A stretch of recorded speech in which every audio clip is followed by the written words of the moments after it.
Allahu Akbar, Allahu Akbar, Allahu Akbar, la ilaha illallah. Makanya kita perlu muhasabah, introspeksi diri agar kita tidak merasa menjadi mukmin yang baik, tidak merasa menjadi hamba Allah yang sudah benar, yang sudah suci, kan? Lalu kita ujub akan langsung kalau saya mati loncat masuk surga karena saya suka sholat, karena suka baca Quran, karena suka baca sholawat. Padahal ketika kita sholat, baca Quran, baca sholawat, hatta ketika doa istighfar sekalipun, di mana hati kita saat itu? Siapa yang diingat oleh hati kita saat itu? Apakah sholat seperti itu, ibadah seperti itu, bacaan Quran seperti itu yang dicintai oleh Allah? Allah. Apakah ibadah seperti itu yang akan menyelamatkan kita daripada api neraka? Yang akan menyelamatkan kita dari azab kubur? Tidak. Insya Allah. Allah.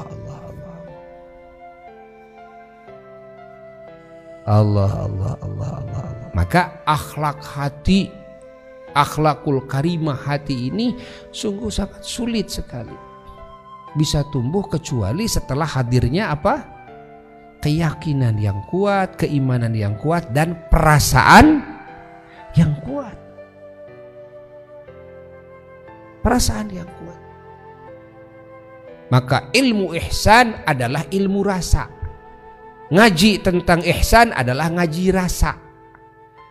Inilah yang paling sulit. Setelah ngaji bab keimanan, lalu mengaji bab keislaman. Dengan keimanan kan tentang kepercayaan pada Allah, kepercayaan kepada Rasulullah SAW, para Rasulnya Allah, Al-Quran, dan kepada kitab dan semua kitab-kitab Allah dan para malaikat Allah. Kepercayaan kepada hari kiamat, kepercayaan kepada takdir, kepercayaan kepada segala yang difirmankan oleh Allah dalam Qur'annya, segala yang disabdakan oleh Rasulullah SAW dalam hadis-hadisnya yang sahih dan mutawatir.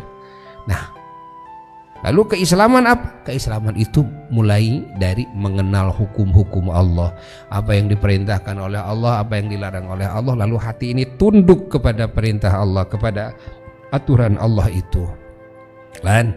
Lalu hati ini beramal dan berakhlak dengan amalan hati dan akhlak hati, ya, termasuk niat-niat hati, ya.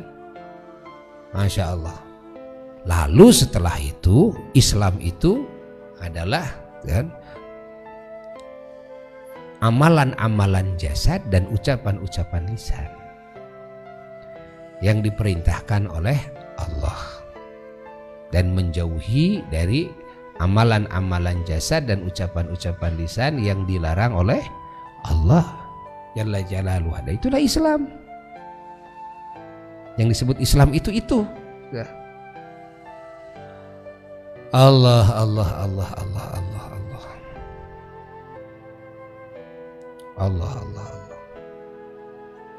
Lalu ihsan adalah rasanya, ya, yang akan melahirkan adab, yang akan melahirkan sopan santunnya hati, akhlak mulianya hati kepada Allah, kepada Rasulullah Sallallahu Alaihi Wasallam, kepada para kekasih Allah, kepada semua makhluk Allah. Hati ini berakhlak, hatta kepada kafir sekalipun hati ini berakhlak mulia. Hati ini berakhlak mulia, hatta kepada binatang sekalipun hati ini berakhlak mulia. Allah. Jangankan kepada Rasulullah SAW, kepada orang yang kafir sekalipun, kepada binatang sekalipun hati ini berakhlak mulia. Sebelum jasad beramal yang baik, sebelum lisan berucap kalimat-kalimat yang baik. Tapi hati ini sudah terlebih dahulu berakhlak mulia. Allah, itulah yang disebut ihsan. Nah, kalau ingin sampai hadirnya rasa bagaimana? Ingin hadirnya rasa itu harus dirasa-rasa.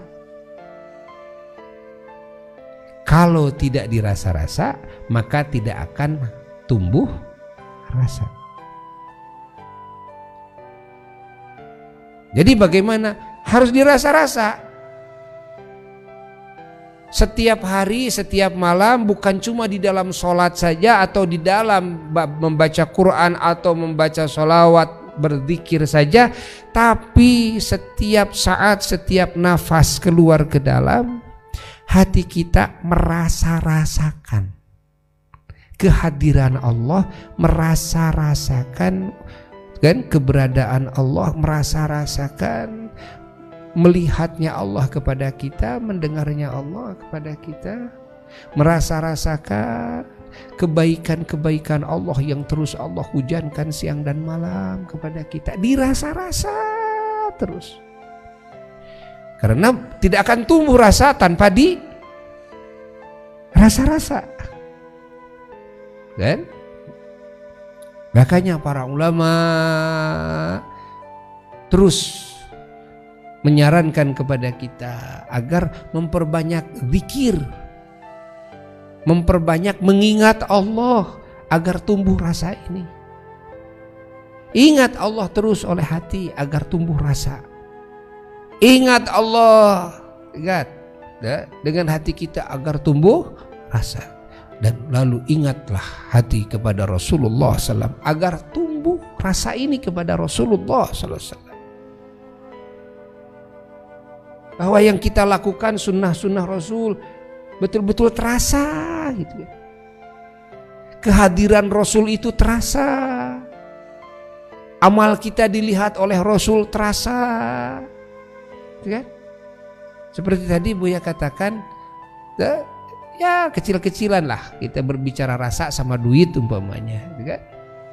Sama duit. Kita punya duit ya, 1 miliar ditaruh di bank, kan? Bagaimana? Tenang nggak hati kita? Tenang? Urusan makan tenang? Tenang, kan? Kenapa? Saya punya duit. Kadang duit itu tidak dipegang dengan tangan kita. Duit itu tidak ada di saku kita, tidak ada di laci-laci rumah kita. Kita kadang pegang duitnya cuma 10.000 perak, kan? Tapi kita tenang. Padahal yang dipegang cuma 10.000 perak, tapi hati kita tenang. Kenapa? Karena kuat rasa hati kita kepada apa? Kepada duit. Kehadiran duit itu kuat sekali, rasanya kuat sekali, kan? Allah. Walaupun kita cuma pakai sendal jepit, tapi kita pakai sepatu sekarang, pakai jas, gaya kita, kan? Ya, gaya kita. Berapa pegang duit? Pegang duit 100.000. Mau kemana? Mau ke Sumatera, kan? Malah diajak sama temen, yuk sama saya, ikutlah sama teman kita. Tapi hati ini merasa, merasa apa? Banyak kekhawatiran, gitu kan?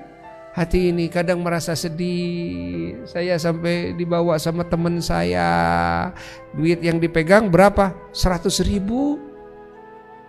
yang dipegang, padahal baju, gaya, sepatu bagus. Tapi hati ini tetap merasa khawatir, tidak tenang hati ini, ya kan? Karena tidak punya apa? Nggak punya duit, cuma segitu duitnya, cuma 100.000. Tapi ketika kita punya uang 1 miliar, walaupun yang di tangan hanya 1.000 perak, pakai sena jepit lagi gitu kan, naik angkot, tenang kita, gitu kan? Saking apa? Saking kuatnya syuur, rasa kita kepada apa? Pada duit. Ya. Makanya saking kuatnya rasa kepada duit, pergi pagi pulang sore ngantor, nanti ujung ceritanya digaji berapa? Ada yang 5 juta, bahkan ada yang digaji cuma 500.000, ada yang digaji cuma ya 300.000 rupiah, itu kan? Tapi tetap rela, semangat kerja. Tuh, ada yang kerja nyangkul, ya capek, ya kepanasan waktu hujan kehujanan dari pagi sampai siang, gitu kan? Ya penuh dengan apa? Lumpur, bakteri dan sebagainya. Pokoknya tidak digubris, kan? Tidak digubris semuanya, kan? Semangat kerja. Ada apa, kan? Kok bisa semangat? Karena kuatnya rasa hati kepada apa? Kepada duit. Kuat hati kepada duit. Masya Allah. Itu sampai sekolahnya saja puluhan tahun siap pergi pagi pulang sore, mikir dan sebagainya. Ujung ceritanya mau apa? Mau cari duit. Ujung ceritanya ya, supaya saya diterima lamaran kerja saya di pabrik atau di perusahaan atau di kantor atau menjadi PNS dan sebagainya, gitu kan? Atau saya bisa membuka lapangan kerja dan sebagainya. Ujung ceritanya mau cari apa? Duit. Masya Allah. Oh, sekarang paham. Pantesan sholat tahajud jadi membleh. Pantesan sholat fardu saja sering saya akhir-akhirkan. Pantesan qobliyah ba'diyah rasanya saya memikul apa? Beban wah ratusan kilo, kan? Mau sholat qobliyah ba'diyah. Masya Allah. Pantesan saya baca Quran, gitu kan? Rasanya berat sekali. Kenapa? Sama itu kuncinya satu tadi. Tidak kuatnya rasa kita, tidak hadirnya rasa kita kepada Allah. Bahwa kita sholat karena siapa, kita puasa karena siapa, kita baca Quran karena siapa, kita zikir karena siapa, kita sholawat karena siapa, qobliyah ba'diyah karena siapa, itu kan? Jadi kurang kuat. Masih kuat hubungan hati dengan manusia, sehingga kalau ingin dilihat oleh manusia jadi kuat. Sholat jadi khusyuk, jadi bagus, kan? Karena ingin dilihat oleh manusia rapi, Masya Allah. Dan dari wudhunya, sholatnya, baca Qurannya, sehingga dibagus-bagus baca Qurannya, suaranya yang indah, merdu, digunakan semua. Semangat baca Quran. Kenapa? Dilihat orang. Coba sekarang sendirian sholatnya, baca Qurannya sendirian setiap malam, orang di saat manusia lagi tidur nyenyak, tidak ada yang tahu, tidak ada yang dengar, kan? Tidak ada yang tahu, tidak ada yang dengar. Bagaimana sholat kita saat itu? Bagaimana bacaan Quran kita saat itu? Kan? Rasanya bagaimana dengan ketika dilihat orang? Pahami oleh kita. Oh, kalau begitu ternyata ya, paham sekarang kita ya, bahwa kuncinya pada rasanya. Bukan saya tidak yakin bahwa Allah itu ada, bahwa Allah melihat. Saya yakin, tapi rasanya yang tidak ada. Tapi kalau kepada duit ada rasanya, kalau kepada manusia ada rasanya, gitu kan? Tapi kalau kepada Allah tidak ada rasanya. Allah. Kalau kepada surga, bayaran surga, Allah tidak membayar dengan duit. Tapi Allah membayar ibadah kita dengan apa? Dengan surga, kenikmatan yang sempurna, yang abadi. Kalau kita kerja di manusia, dibayar dengan apa? Dibayar dengan duit, kebanyakannya, kan? Berapa sih dalam satu bulannya? Berapa dalam satu harinya ketika kita bekerja demi dia, itu kan? Sekian lah. sekarang Allah akan membayar kita. Kita duduk di majelis ilmu dibayar oleh Allah. Kan? Kita tidak menuliskan satu huruf pun, kita tidak memegang ballpoint. Ingat, kita hanya ikut menyimak saja, ikut mendengarkan saja. La tamassu qalaman wa la taktubu harfan. Rasulullah SAW berbicara kepada sahabatnya Ibnu Mas'ud radhiyallahu ta'ala. Ya Ibnu Mas'ud, dulu suka sa'atan fi majlisil ilmi. Duduk kamu sesaat saja di majlis ilmu, yakni ilmu Allah, bukan ilmu dunia. Ilmu Allah. Ingat, bukan ilmu dunia. Ilmu aqaid, ilmu tentang hukum, tentang fikih, ibadah, ilmu tentang tasawuf, itu kan? Nah, ini ilmu ibadah, ilmu Allah ini. Ilmu tentang Quran dan maknanya, ilmu tentang bagaimana pengamalannya, ilmu tentang sunnah-sunnah Rasulullah SAW dan maknanya, dan bagaimana pengamalannya. Ini adalah ilmu Allah. Kamu sesaat saja duduk. Bagaimana kata Rasulullah SAW? La tamassu qalaman, kamu tidak memegang ballpoint. Wala taktubu harfan, kamu tidak menuliskan satu huruf pun. Bagaimana pahalanya? Kata Rasulullah SAW, khairun laka, pahalanya itu lebih baik bagi kamu min itqi alfi raqabah, daripada kamu memerdekakan, yakni daripada pahala memerdekakannya kamu kepada 1000 hamba sahaya. Yang 1000 hamba sahaya ini bukan hamba sahaya yang ecek-ecek, bukan hamba sahaya yang kafir, bukan, tapi hamba sahaya min waladi Ismail, dari keturunan Nabi Ismail. Siapa di antara keturunan Nabi Ismail? Ya beliau sendiri yang mengatakan hadis tersebut, yakni Rasulullah sallallahu alaihi wasallam, karena beliau adalah min waladi Ismail, dari keturunan Nabi Ismail. Artinya apa? Artinya pahala duduk di majelis ilmu sesaat saja, tanpa memegang ballpoint, tanpa menuliskan satu harap pun, itu jauh lebih hebat pahalanya ketimbang pahala memerdekakan 1000 hamba sahaya, yang derajatnya hamba sahaya ini persis sama dengan derajatnya Rasulullah SAW, kalau dimungkinkan ada. Kalau, tapi kan tidak mungkin ada. Ini artinya, dan ini cuma kalau saja.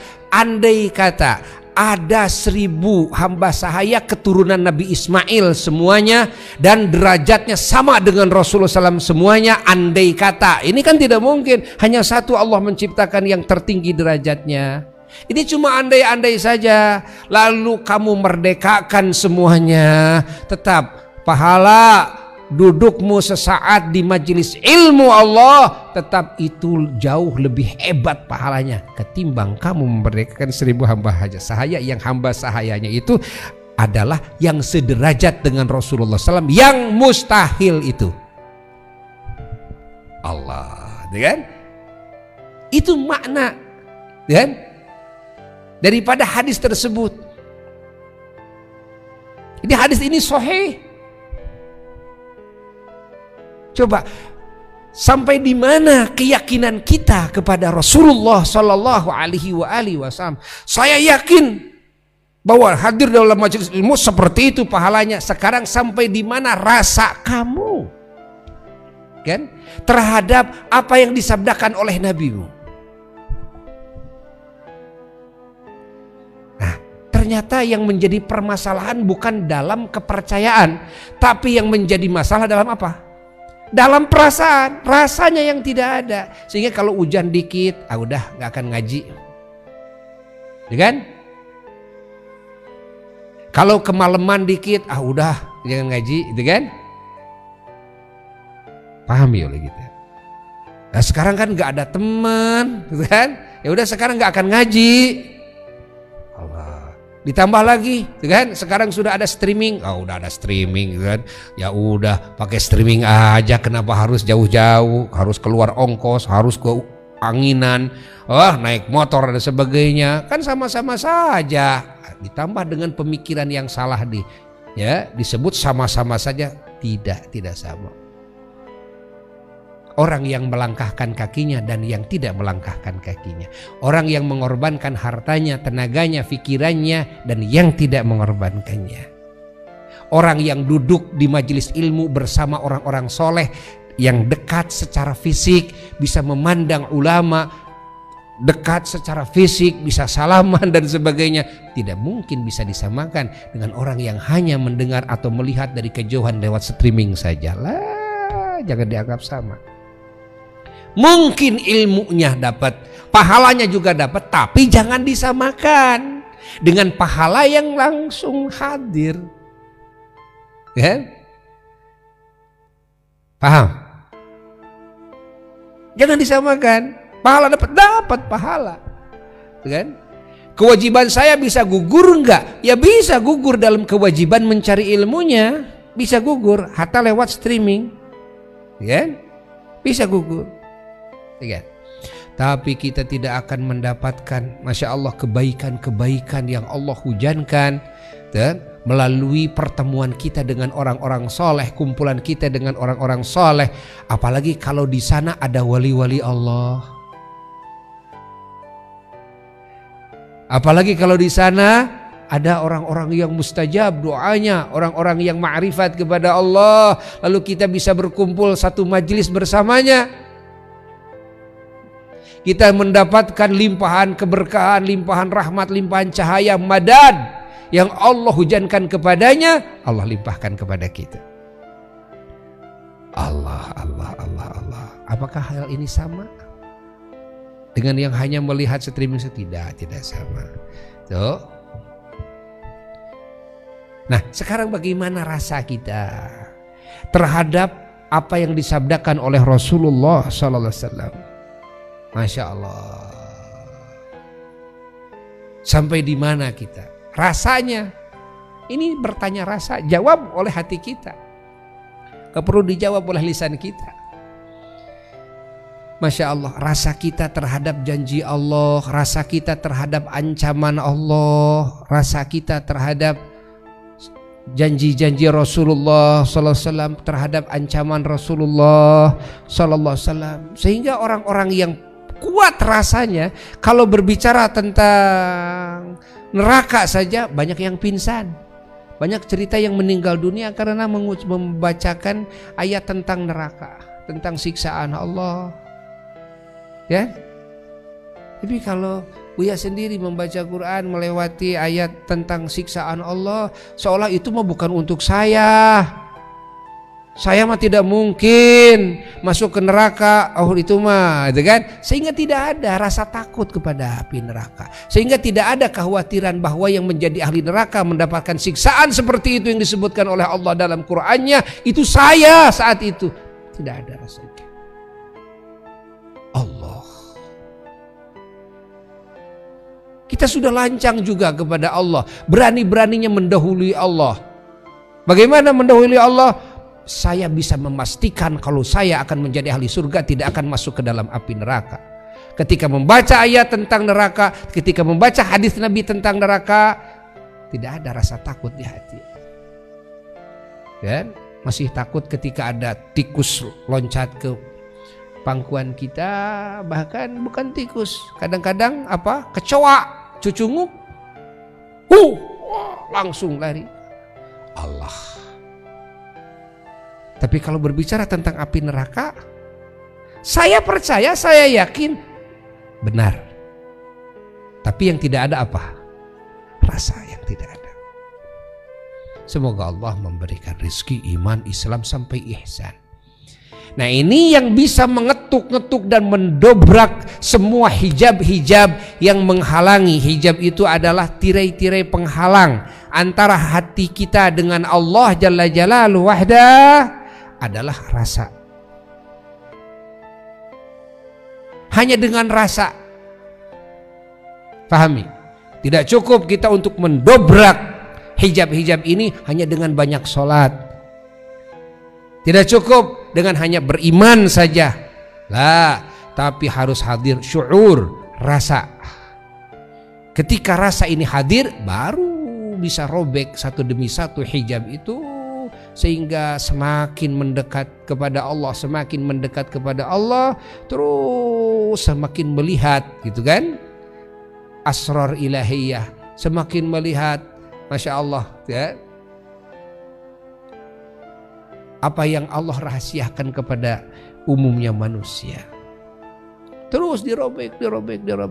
Maka bertemulah hati orang seperti ini dengan Allah. Nah, makanya di dalam ihsan Rasulullah Sallallahu Alaihi Wasallam menjawab kepada malaikat Jibril alaihi salatu wassalam ketika malaikat Jibril bertanya, mal ihsan, wa mal ihsan, apa itu ihsan? Rasulullah menjawab, anta'budallaha ka'annaka tarahu. Ihsan itu adalah kamu bisa menyembah Allah, beribadah kepada Allah itu laksana kamu melihat Allah dengan sesungguhnya. Laksana kamu melihat Allah dengan sesungguhnya. Dan di saat kamu ibadah kepada Allah, nah ini namanya ihsan yang paling puncak, yaitu makrifat kepada Allah. Hati sampai kepada Allah, hati musyahadah, menyaksi kepada nur tajalli Allah. Ini tingkat yang tinggi, yang mana kita tidak akan mampu berpikir tentang itu. Kenapa? Bukan kelasnya. Tidak akan mampu berpikir tentang itu. Hanya bisa memaknai saja, tapi tidak mengalami. Memaknai saja, hanya memaknai kalimat saja, tapi tidak bisa mengalami. Karena tidak ada di kelasnya. Lalu Rasulullah SAW meneruskan martabat ihsan yang paling rendah. Apa yang paling rendah? Fa illam takun tarahu fa innahu yaraka. Dan jika kamu tidak melihatnya, yakni tidak melihat Allah dengan hatimu, fa innahu, maka sesungguhnya Allah yaraka, melihat kepada kamu. Yakni dan ibadah kamu penuh dengan rasa bahwa kamu dilihat oleh Allah. Andai kata hatimu tidak bisa melihat kepada Allah, itulah serendah-rendahnya martabat ihsan, yakni punya rasa dilihat oleh Allah. Dan tidak akan bisa sampai kepada musyahadahnya hati. Ingat, melihatnya hati kepada Allah Jalla Jalaluhu wahda, kalau belum sampai kepada martabat perasaan hati kita dilihat oleh Allah. Untuk supaya bisa hadir rasa ini, imannya diperkuat, lalu sering mengingat Allah, sering mengingat Rasulullah Sallallahu Alaihi Wasallam. Dan kalau membaca Quran harus dengan menghayati maknanya. Kalau zikir harus menghayati maknanya. Kalau bersolawat harus menghayati maknanya. Kalau istighfar harus dengan penghayatan terhadap maknanya. Barulah akan tumbuh rasa. Begitulah cara menumbuhkan rasa. Harus dirasa-rasa. Makanya harus ada waktu malam hari itu digelapkan, ya kan? Listriknya dimatikan semua, sehingga kamar kita betul-betul gelap gulita. Kita menghadap kita menghadap ke kiblat, kita menghadap Allah. Kita duduk di atas sajadah, kita merenung. Dan harus ada saat seperti itu. Utamanya di waktu sahur. Itu utamanya. Seperti yang disebutkan dalam Quran, orang-orang yang soleh, yang bertakwa, Disebutkan dalam Quran. Menangis kepada Allah di waktu sahur. Kan? Munajat kepada Allah. Wabil asharihum yastaghfirun, memohon ampunan kepada Allah di waktu sahur. Menangis kepada Allah. Lalu merasakan bagaimana gelapnya alam kubur kita nanti. Harus ada waktu seperti itu. Dimatikan sengaja, gelap gulita. Bayangkan, rasakan bahwa kita kelak esok atau lusa ada di alam kubur. Ya, yang dimana di alam kubur itu gelap gulita. Apa yang menerangi alam kubur kita adalah bacaan Quran kita, kan? Amal-amal kita, sholat kita, zikir kita, ini akan menjadi cahaya. Sholawat kita ini akan menjadi cahaya. Bahwa sholawat kita kepada Rasulullah SAW akan menjadi nur, cahaya. Allah, Allah, Allah, Allah, Allah. Harus dirasakan, rasa-rasa terus. Lalu kan kadang-kadang kita menjemur diri di saat terik matahari, mau pagi maupun siang maupun sore. Sengaja kita menjemur. Menjemur bukan demi kesehatan jasad semata, lah. Sehingga kita paham, dengar cerita banyak manakibnya para aulia-aulia Allah, kan? Ada ulama-ulama Allah yang pagi menjemur, atau yang istilahnya siduru. Siduru, apa siduru? Menghangatkan badan, kan, dengan api, kan?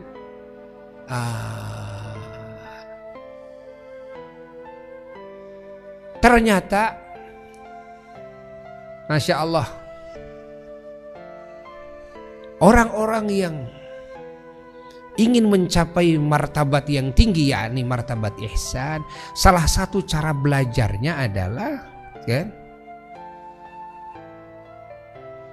menghadapkan dirinya kepada apa yang dirasakan oleh dirinya itu adalah berbahaya. Artinya bukan menghadapkan menjerumuskan dirinya, tidak. Tapi menghadapkan ini untuk tajribah. Tajribah itu apa? Untuk percobaan, yang mana percobaan ini sengaja, kan? Percobaan ini diwujudkan untuk apa? Menghadirkan rasa di dalam hati. Ketika terik matahari, lalu di sana tafakur tentang bagaimana nanti yaumal qiyamah di alam mahsyar.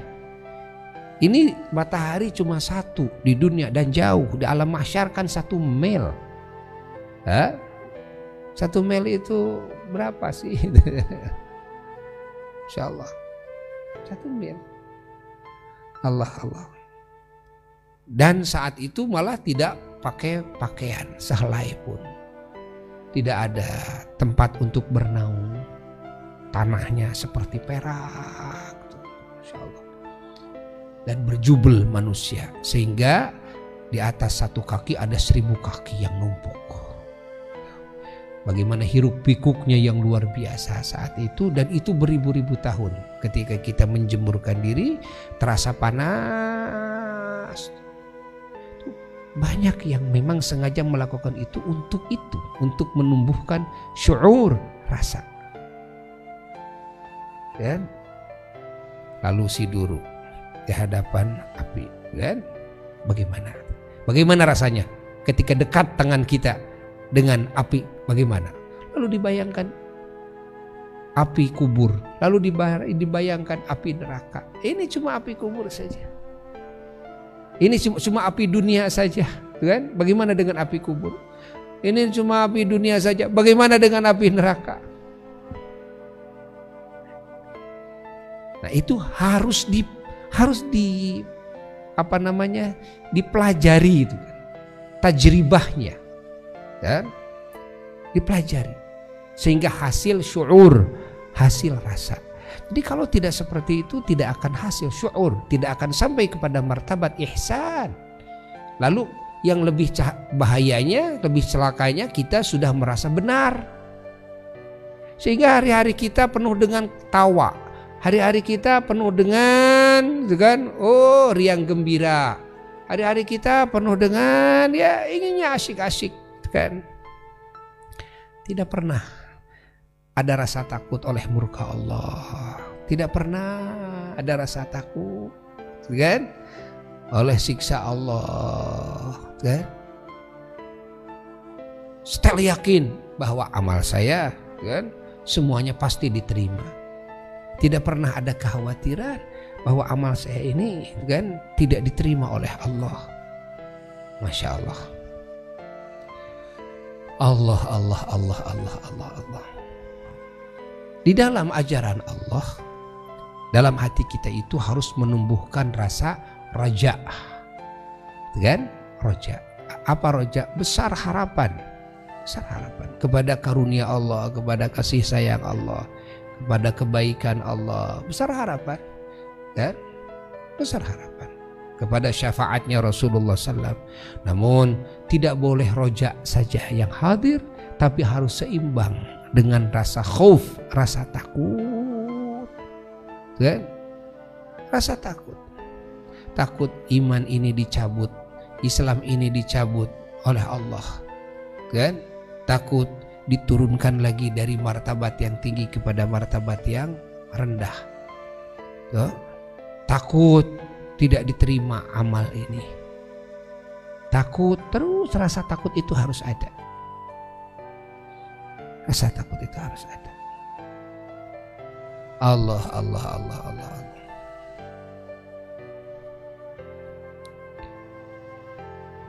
La ilaha illallah, la ilaha illallah. Semoga Allah Subhanahu wa ta'ala memenuhi hati kita semuanya dengan ihsan, ya, memenuhi hati kita semuanya dengan iman, dengan Islam, dan memenuhi jasad kita, ya, semua anggota tubuh kita dengan Islam, ya, dengan ihsan.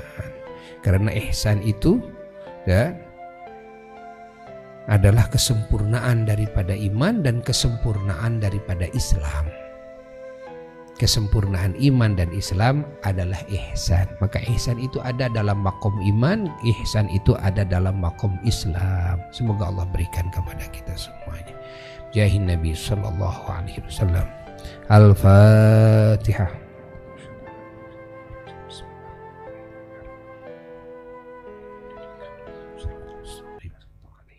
Allahu Akbar, Allahu Akbar, Allahu Akbar, la